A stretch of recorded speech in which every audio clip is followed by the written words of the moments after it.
O passe está de volta em semana de sorteio de Champions e vamos também ver, no mercado continuam alguns jogadores disponíveis, ver se eles assentariam ou não no nosso campeonato. Não saiam daí. Is an introduction really necessary for someone we all know so well?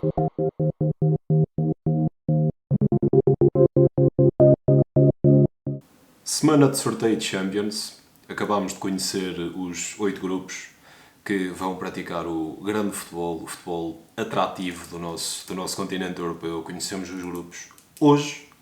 Sortes diferentes para as equipas portuguesas, sortes diferentes para Porto, para Sporting, que tinham garantido o acesso direto, e para o Benfica, que garantiu esta semana o acesso através do play-off da competição. Porto a ficar no grupo B, Sporting a ficar no grupo D e Benfica a ficar no último grupo, no grupo H. Vamos já conhecer a composição dos grupos. Grupos bastante interessantes. Temos aqui grupos chamados os grupos da morte. Há aqui 3 grupos onde qualquer equipa pode passar. O grupo do Sporting é um deles, certamente. Mas comecemos pelo grupo A. O grupo A com os holandeses do Ajax, seguidos do Liverpool, Nápoles e o Rangers. Um grupo interessante. 4 históricos do futebol europeu. Atenção a este Ajax. Está a fazer um início de época muito bom. Caso o Antony não saia para o Manchester United, e os dirigentes do Ajax já disseram que não queriam que o Antony saísse para o Manchester United, contam com ele. O Ajax pode mesmo ficar com uma equipa muito interessante, pese embora ter perdido Lisandro Martínez para o Manchester United. Poderia perder agora Antony também. Caso o Antony fique, caso o Antony saia, o Ajax tem já o seu substituto na manga. Fala-se de Ziyech, já lá esteve, está agora no Chelsea. Ficam com uma equipa muito boa. Atenção a este Ajax que há algumas épocas fez uma competição muito interessante. Um Liverpool, por seu lado, que neste momento está um bocadinho frágil, tem tido exibições algo tipeantes, não estão tão bem como a temporada passada. Saiu Mané, mas isso justifica mesmo tudo. Depois um Nápoles que tenta reacender o espírito da Europa e um Rangers que está de regresso à prova. A equipa escocesa a aparecer como outsider neste grupo, mas a ter uma palavra, porque o futebol escocês é duro, certamente vai ser difícil ir jogar ao Ibrox Stadium. Portanto, bom futebol logo a começar este grupo A. Depois o grupo do Porto, o grupo B, Porto a ficar com o Atlético de Madrid, o reencontro entre Porto e Atlético de Madrid. Se houvesse uma conspiração do futebol, eu diria que Porto e Atlético de Madrid têm que se defrontar em todas as Champions Leagues. Essa seria a minha conspiração futebolística. Os deuses conspiram para que isso aconteça.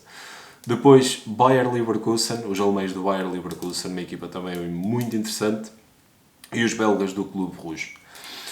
Este é um dos grupos onde facilmente se diria que pelo menos os três ditos tubarões deste grupo, Porto, Atlético de Madrid e Leverkusen, conseguem discutir os resultados entre si. Jogos na Bélgica poderão tender a ser um bocadinho mais fáceis, mas estamos a falar da Liga dos Campeões, nada de facilitismos. Vimos este último fim de semana o Porto, apesar de ter perdido Fábio Vieira e Vitinha, continuam muito fortes, fizeram um jogo fortíssimo frente ao Sporting. Sporting algo débil depois da saída de Mateus Nunes, ainda sem encontrar um substituto à altura, mas um Porto com boas dinâmicas, um Atlético que se espera forte no ataque a esta Champions. Finalmente João Félix a poder começar a época, vai começar a época, está a começar bem. Depois um Leverkusen, as equipas alemãs tipicamente difíceis, e o Clube Rouge, os belgas, a ter uma palavra também neste grupo. Grupo C, o primeiro grupo da morte, um grupo com Bayern de Munique, Barcelona, Inter de Milão e depois os checos do Pilsen. Este grupo dispensa apresentações. Lewandowski pelo Barcelona regressa a Bayern, um Bayern que neste início de temporada tem fabricado goleadas atrás de goleadas, tem feito boas exibições. O Pinheiro que seca o futebol alemão. Depois um Barcelona que está a construir um plantel magnífico. Será uma surpresa se Xavi Hernández não tiver mãos para conduzir este Barcelona além do mínimo exigível, a construir um plantel tremendo. Se conseguirem inscrever todos os jogadores, falta inscrever Koundé.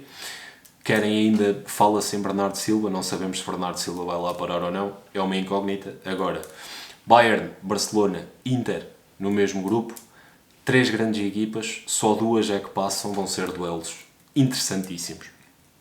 Grupo D, o grupo do Sporting, o grupo onde quem vê de fora e quem analisa as equipas sente que qualquer equipa pode ganhar a qualquer equipa. Eintracht Frankfurt, Tottenham, Sporting e o Marselha, de França. Um grupo com 4 equipas equilibradíssimas, vão ser jogos equilibradíssimos. Götze falava-se de que podia vir para o Benfica, chegou a ter algo acordado com o Benfica, acabou por ir para o Eintracht. Vai fazer uma viagem a Lisboa, não para visitar o Estádio da Luz, mas para visitar Alvalade, para jogar na condição de visitante. Eric Dier, pelo Tottenham, regressa a Alvalade. E depois um Marselha que tem feito 1-2 épocas interessantíssimas em França, tem estado bastante bem, conta com ótimos valores. E um Sporting que, depois de corrigir as debilidades causadas por Mateus Nunes, pode-se apresentar mais forte. Já sabemos que os treinadores portugueses são exímios a preparar certo tipo de jogos. E serão jogos interessantíssimos neste grupo D, neste quarto grupo, onde, repito, todos podem ganhar a todos. Um olho nos jogos deste grupo, que vão ser jogos formidáveis. Depois um grupo E. Este mais de caras, passo a expressão, no futebol não há facilitismos, mas este mais de caras no que toca a 2 equipas para 2 lugares que se apuram para os oitavos, com AC Milan, Chelsea, depois austríacos do Salzburgo e o Dinamo Zagreb. Aqui Milan, Chelsea não terão as suas tarefas muito dificultadas, pese embora Salzburgo possa mexer com certos jogos, principalmente jogando em casa. Dinamo Zagreb na Croácia também poderá causar alguns calafrios. Agora, espera-se que Milan e Chelsea consigam justificar a sua superioridade e depois avançar para os oitavos. Grupo F, 6º grupo, um grupo com os campeões em título, Real Madrid, depois Leipzig, Shakhtar Donetsk, que por causa da guerra não vai jogar na Ucrânia, espera-se que jogue na Polónia, e Celtic. Um grupo também muito interessante. Os espanhóis, o Real Madrid, defensores do título, não passavam este grupo. Tenho alguma dificuldade em acreditar nisso. E depois duelos interessantíssimos entre Leipzig e Celtic. Shakhtar, caso consigam recuperar a forma, porque é uma equipa, as equipas ucranianas têm estado sem jogar durante muito tempo. Vimos que o Dinamo Kiev teve agora muitas dificuldades contra o Benfica.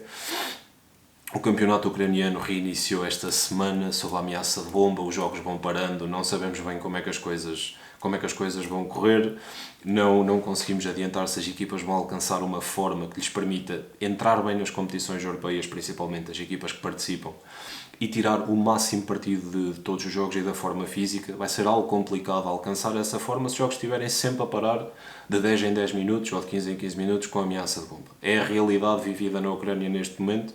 Esperemos que melhore, esperemos que as equipas ucranianas consigam fazer boas prestações. Logo aqui a começar no Shakhtar, em duelos interessantíssimos com Real Madrid, Leipzig, Celtic, e sabe a coisa que este povo merecia, era que Real Madrid, Leipzig e Celtic visitassem o estádio do Shakhtar e não jogar num estádio empestado. É a realidade, vai ser esta a realidade do grupo F. Avançando para o grupo G, Manchester City, novamente um regresso, porque no grupo de Manchester City está Sevilha, está Dortmund. Haaland vai regressar a Dortmund, vai visitar muitos regressos. Esta Champions está a facilitar muitos regressos de jogadores a casas conhecidas. Manchester City, Sevilha, Borussia Dortmund e FC Copenhaga. Aqui um grupo onde diria que os 2 primeiros poderão, Manchester City é claro, candidato a passar esta fase de grupos. Depois será entre Sevilha e Dortmund, um Sevilha que, como sabemos, tem sido histórico, principalmente a ganhar a Liga Europa, agora um bocadinho fora do aquário. mas é uma equipa com tremenda qualidade. O Dortmund procura uma reconstrução, principalmente depois da saída de Haaland, depois de saber que Sebastian Haller, o substituto de Haaland, está a lidar com um problema médico, um problema pessoal, vai estar indisponível durante algum tempo. Viu algumas saídas, procura reequilibrar-se, mas vai discutir a passagem à fase a eliminar com este Sevilha, depois um FC Copenhaga que procurará baralhar as contas dentro do possível. Passando para o grupo H, o último grupo, o grupo do Benfica, um grupo com Paris Saint-Germain, Juventus, Benfica e os israelitas do Maccabi Haifa. Aqui a fava do grupo mais difícil, se pudermos dizer assim, ou do grupo teoricamente mais difícil, a calhar ao Benfica, mas é assim, é a Champions League, os jogos têm que ser difíceis e é este o nível de exigência que pretendemos para uma prova assim. Se queremos vender o futebol europeu como um futebol de nomeada, de exclusividade, é neste ambiente que queremos estar. E se o Benfica passou tanto para chegar à Liga dos Campeões, agora cria um grupo facilitado? Não. Tanto Benfica como Sporting como Porto terão de justificar a entrada na Liga dos Campeões e a supremacia do futebol português perante outras ligas com este tipo de jogos. Será certamente difícil. Um Paris Saint-Germain que tem qualidade atrás de qualidade, até diria mesmo que tem qualidade de sobra, porque Galtier tem tido alguma dificuldade em gerir tanta qualidade. São muitos egos naquele balneário. Agora, Paris Saint-Germain, à semelhança do Bayern Munique, tem feito o início de temporada tremendo. Goleou o Lille de Paulo Fonseca nestes últimos dias por 7-1. Uma autêntica atrocidade. E um Lille que não é uma equipa tão fraca quanto isso. Foi campeã com o mesmo Galtier há 2 anos, há 2 anos precisamente. Um PSG que conta com valores Mbappé, Messi, só para nomear estes dois da frente, Neymar. Este trio, se puser de lado as coisinhas de Mbappé, que está a tentar ser dono da equipa, será uma tríade formidável e pode fazer o que quiser neste futebol europeu. Depois, Juventus, aliás, neste Paris Saint-Germain, o regresso de Renato Sanches à Luz. Di Maria, pelos Juventus, também vai regressar ao Estádio da Luz. Depois, os israelitas do Maccabi Haifa, que tal como o Benfica, conseguiram acesso a esta Liga dos Campeões através do play-off. Grupos da Champions falados, dificuldades várias, principalmente para a equipa do Benfica. O Sporting, com um grupo tão equilibrado, também não pode esperar facilidades. Vão ser 6 jogos a rasgar.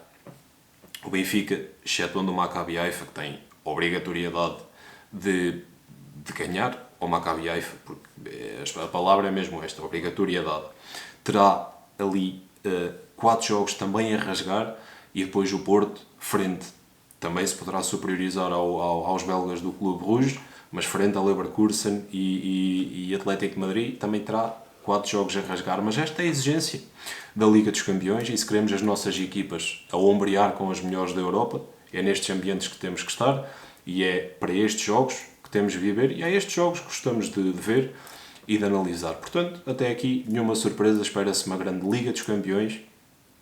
Vai-se disputar esta fase de grupos agora entre setembro e dezembro. Cá estaremos para ver o que é que vai dar, a acompanhar semana a semana. Agora, não esperar facilitismos, grandes grupos, bom futebol, bons jogos pela frente. Antes de fechar, fazer aqui um exercício que me pareceu algo interessante. Faltam cerca de 5 a 6 dias para o final desta janela de transferências e não sabemos ainda que negócios vão acontecer. Fala-se que a constante novela Ronaldo poderá ficar ou não no Manchester United, isso ainda não está ainda bem definido. Ele vai ficando.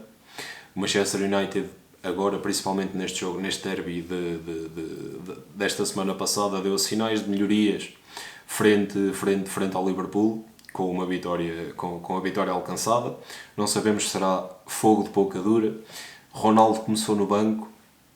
Não sabemos se vai ter uma palavra a dizer neste United, que parece estar a querer reforçar-se e a reforçar-se bem, porque se Lisandro Martínez foi uma grande contratação, agora foram buscar Casemiro ao Real Madrid para fortificar aquele meio campo. Fala-se de De Jong, do Barcelona, que continua relutante em ir, quer ficar em Barcelona, e agora fala-se de Antony, do Ajax.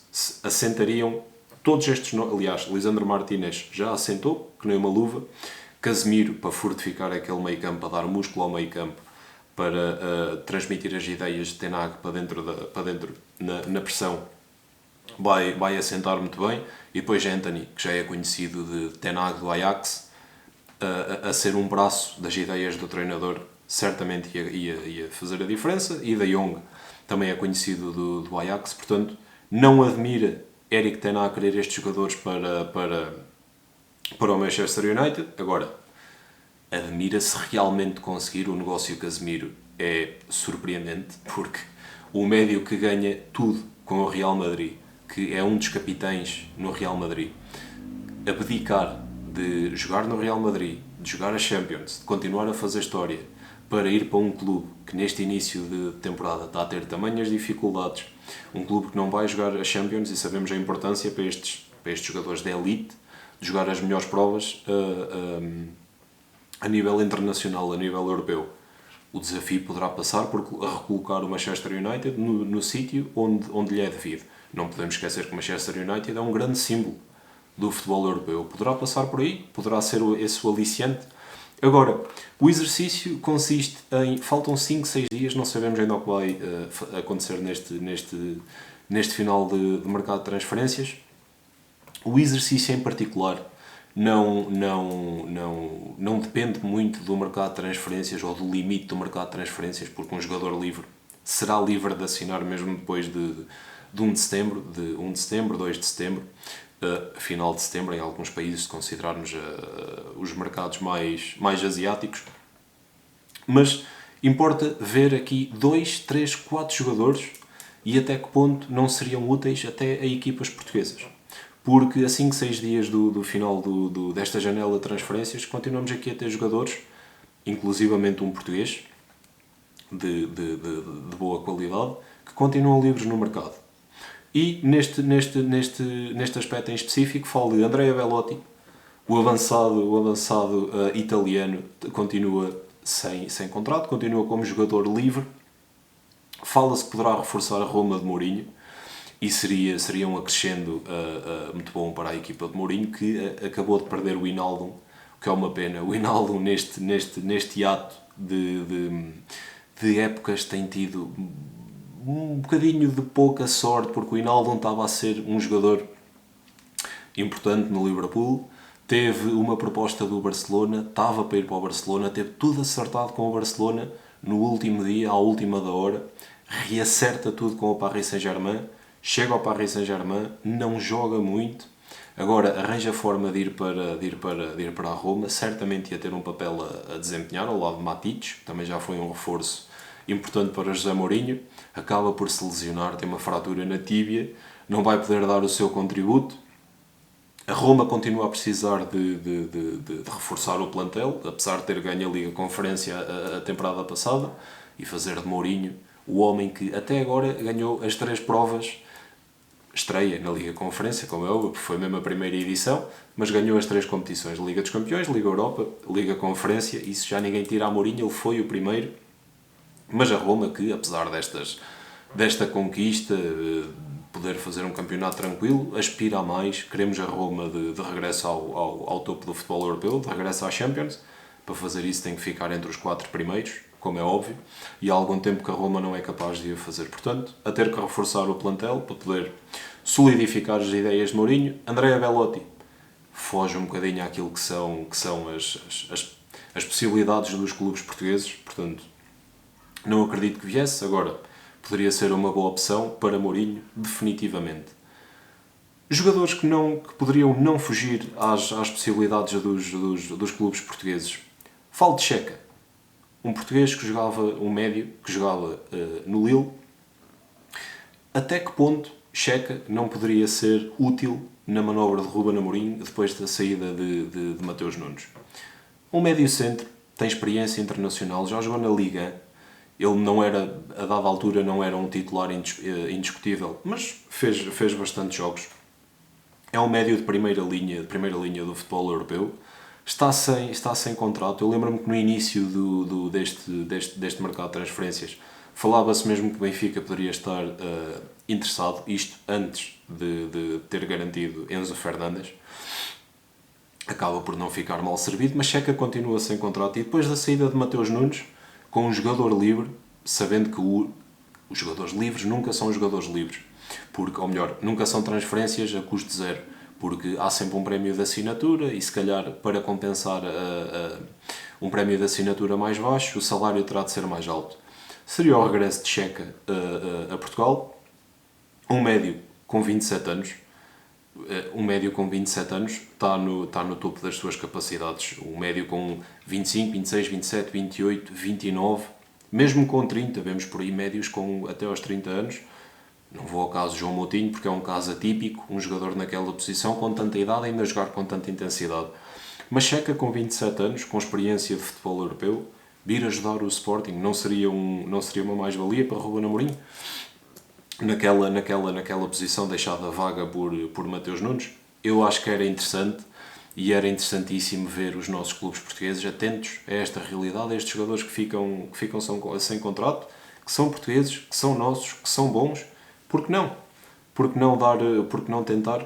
Eu, a meu ver, numa análise muito breve, acho que Checa teria espaço.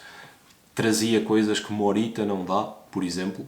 Trazia coisas que não sabemos se que o Ugarte trazia coisas que o Ugarte não dá ou que Bragança não dá.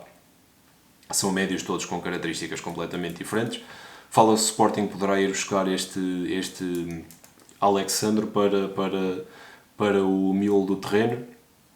Checa poderia ser uma opção viável também. E depois falar de dois centrais que de renome e que jogaram em grandes equipas há pouco tempo e que continuam com dificuldade em encontrar colocação. O Porto já tem a matéria do defesa central resolvida, foi buscar David Carmo ao Sporting de Braga, agora vai ter que esperar para jogar, porque nada fazia antever que David Carmo chegava ao Porto e Marcano não só recuperava da lesão que tinha, como justificava a titularidade.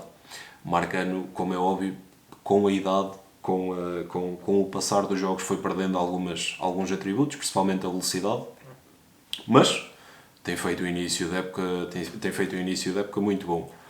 David Carmo vai ter que aguardar pelo seu lugar, certamente vai chegar. Agora, se esse problema ainda não tivesse resolvido, temos aqui sem contrato, temos Jason Denayer, novamente, 27 anos, o defesa central belga, e temos o Zagadou, um defesa de dupla nacionalidade, primordialmente francês, jogava no Dortmund, acabou por sair, também está sem contrato, a custo zero, e só num bocadinho podíamos avançar aqui mais hipóteses. Temos Serge Aurier, ex-Paris Saint-Germain, um lateral direito sem contrato também. Temos os eternos Diego Costas e Edison Cavani. Seriam novelas, se calhar já não tão apropriadas para o nosso campeonato.